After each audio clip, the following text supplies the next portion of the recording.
Everyone, it's me Anjali Verma and welcome to my channel. So आज हम कर रहे हैं हमारा लास्ट चैप्टर केमिस्ट्री का फॉर टर्म 1 जो कि ऑल्टरनेटिंग करंट, उसके MCQs.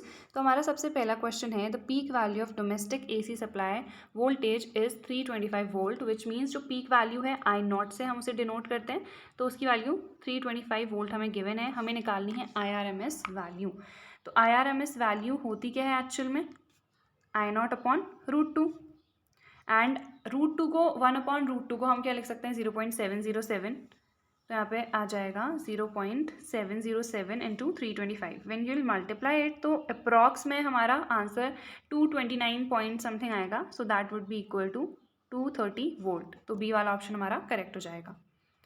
Then we have our next question. The equation of AC is given by I is equals to 100 sin 314t. What is the frequency? अब हमें पता है I is equals to क्या होता है, I0 साइन ओमेगा टी। तो सबसे पहले अगर तुमसे I0 की वैल्यू पूछी जाए तो कितनी है 100, ओमेगा की वैल्यू कितनी है 314, बट ये क्या है ओमेगा है, हमसे क्या पूछा गया है, हमसे फ्रीक्वेंसी पूछी गई है। ओमेगा का फॉर्मूला 2πf, तो हमें क्या निकालना है f। तो f की वैल्यू हमारी सिंपली क्या हो जाएगी 314/2π, 2 इंटू 3.14। तो ये 100 से कैंसिल हुआ, 100/2 दैट इज़ 50। तो कितनी आ गई हमारी फ्रीक्वेंसी 50 हर्ट्ज। तो सी वाला ऑप्शन हमारा करेक्ट हो गया। Then what is the resistance offered by a pure inductor for DC. तो अगर हम प्योर इंडक्टर की बात कर रहे हैं तो उस केस में रेजिस्टेंस क्या होती है हमारी XL की वैल्यू क्या होती है ओमेगा इंटू एल। ओमेगा क्या होता है 2πf इंटू एल, ठीक है, मतलब ओमेगा की वैल्यू 2πf, तो XL कितना आ गया 2πf इंटू एल। अब हमें पता है अगर हम DC की बात कर रहे हैं तो क्या DC में फ्रीक्वेंसी होती है, फ्रीक्वेंसी क्या होता है number of oscillations in 1 second. तो क्या उसमें कोई ऑसिलेशन हो रहा है, नहीं हो रहा है। फ्रीक्वेंसी कितनी होती है DC में 0। फ्रीक्वेंसी अगर मेरी 0 तो XL कितना आ गया 0 आ गया। तो रेजिस्टेंस कितनी ऑफर हुई 0। तो ए वाला ऑप्शन हमारा करेक्ट हो जाएगा which is 0। Now before moving on to our video, I would like to tell you about the Mega Mock Test जो कि आपके CBSE टर्म 1 बोर्ड एग्जाम्स के लिए बहुत ज़्यादा हेल्पफुल होने वाला है।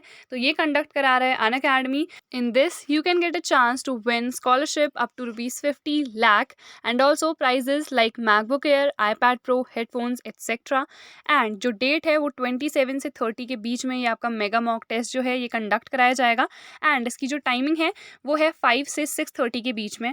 सो मेगा मॉक टेस्ट आपके लिए बहुत ज़्यादा हेल्पफुल होने वाला है for your term 1 preparation, because आपको पैटर्न भी अच्छे से नहीं पता है तो मॉक टेस्ट देना बहुत ज़्यादा हेल्पफुल होगा। सो ज़्यादा से ज़्यादा लोग इसमें एनरोल करो सो दैट आपके लिए ही ये सबसे ज़्यादा बेनिफिशियल हो सके। नाउ जो डेट्स हैं आपके मेगा मॉक टेस्ट के लिए फॉर डिफरेंट सब्जेक्ट्स वो क्लियरली यहाँ पे मेंशन्ड है। ये जो आपका मॉक टेस्ट है ये दोनों क्लासेस के लिए है, class 10th and class 12th। So link description box में प्रोवाइडेड है, अभी एनरोल करो and you can use my unlock code जो कि है ANJV10। Not only this but अगर आप अनअकैडमी का आस्क डाउट फीचर यूज़ करते हो अपने डाउट्स पूछने के लिए so you can win 15 days free Unacademy plus subscription, but this is valid only till 28 नवंबर। अब यहाँ पे आपके कुछ आस्क डाउट के बहुत ज़्यादा अच्छे फीचर्स हैं जैसे कि आप 24/7 कभी भी से यूज़ कर सकते हो। All you have to do is download the Unacademy app now, ask doubt feature पे जाओ, 10 डाउट्स वहाँ पे पूछो। आपको क्या करना है, जो भी डाउट आपको पूछना है उसकी फ़ोटो क्लिक करनी है, उसे क्रॉप करना है एंड देन सब्जेक्ट चूज़ करना है जिस भी पर्टिकुलर सब्जेक्ट का वो डाउट है। एंड देन आपका जो 15 डेज़ का फ्री अनअकैडमी सब्सक्रिप्शन है वो आपको मिल जाएगा। एंड मेरा जो अनलॉक कोड है उसे यूज़ करना मत भूलना जो कि है ANJV10। ऑल्सो अगर आप अनअकैडमी का सब्सक्रिप्शन परचेस करते हो तो आपको 10% ऑफ मिलेगा।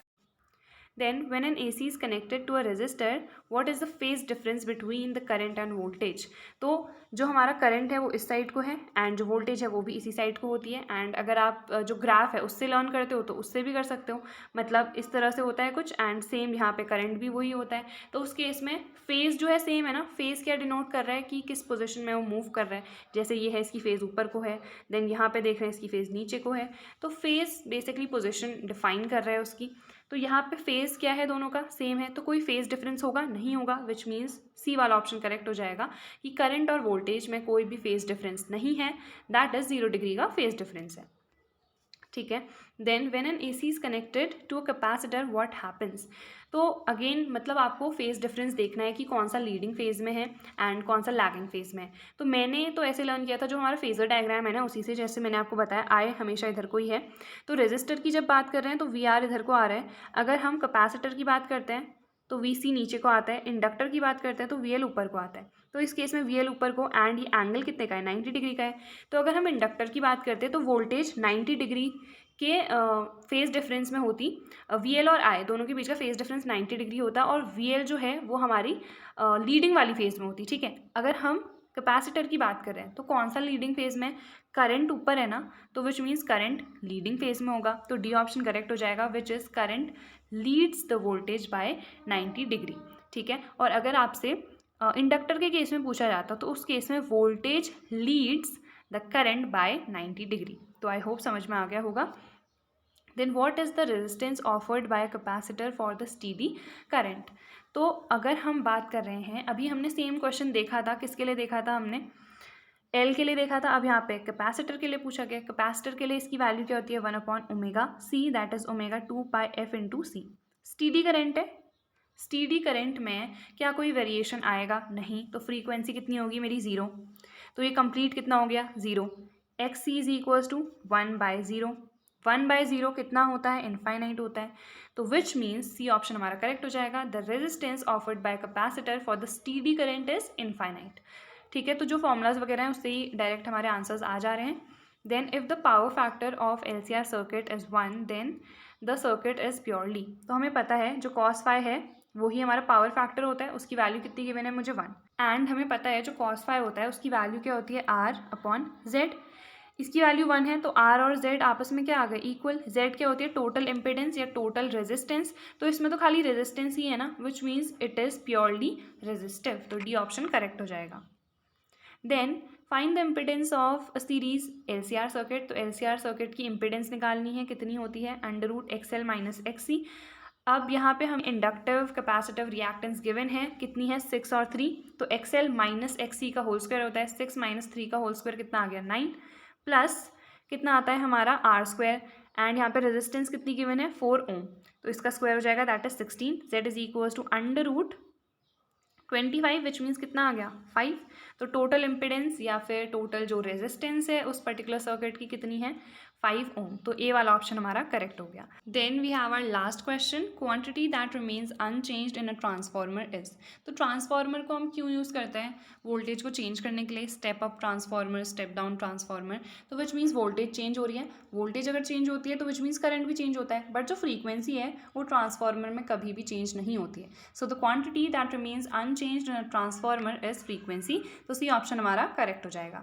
So that's all for today's video. I hope इसमें हमने जितने भी क्वेश्चंस करे हैं आपको अच्छे से समझ में आए होंगे। So I see you guys in the next video. Till then take care.